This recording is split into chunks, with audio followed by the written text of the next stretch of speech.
Welcome to Fantasy Legends, my name's Scott and today we're going to be looking at one of the races from Final Fantasy XII, the Bangaa. Before we get into it, please remember to smash that like button and subscribe to the channel if you haven't already, it really does help me out. Now let's get on with the video. The Bangaa are an intimidatingly strong race, probably the strongest on Ivalice itself, and also the fact that they're lizard folks. Now, they come in both male and female, obviously, however, you cannot tell them apart, really, unless they start talking. An interesting fact about the Bangaa is even though they do look like lizards, they can actually grow facial hair, which is very unlike lizards in our world. Also, the fact that they hate being called or referred to as lizard people, because in Ivalice there are lizard men which are much more primitive than the Bangaa are, so they really hate any connection between the two of them.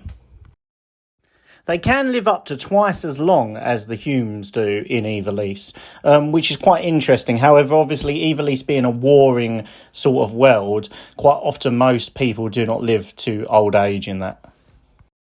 Now, even though the Bangaa are mainly physical dealers, and the majority of them are either monks or fighters that we actually see in the games, there are a very select few that are expert wizards at their craft. An interesting thing about the Bangaas is that all of them are weak against water. Now, I don't know where they were sort of going with this, as they do sort of resemble real-life lizards, so I'm not too sure why they used water as the weakness, but it's still interesting to think about. They also seem to come in all different colours in the game, which I found quite unique, and I really liked it as it made a bit more variety in the games, to see the whole race have all these different colours, and even though they were from the same race, they looked distinctly different. It was quite nice. They were actually one of my most favourite races from Ivalice. I don't know what you guys thought.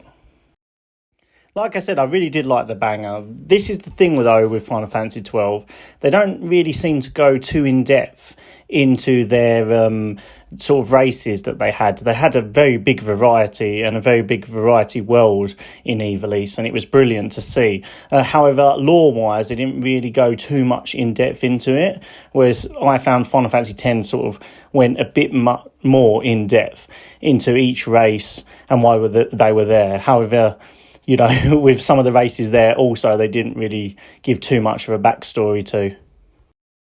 However, this did not stop me using them in Final Fantasy Tactics, of course.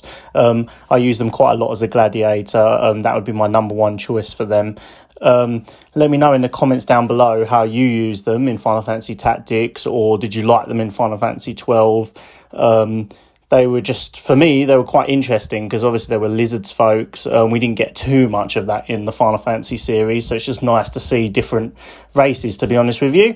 Let me know in the comments down below.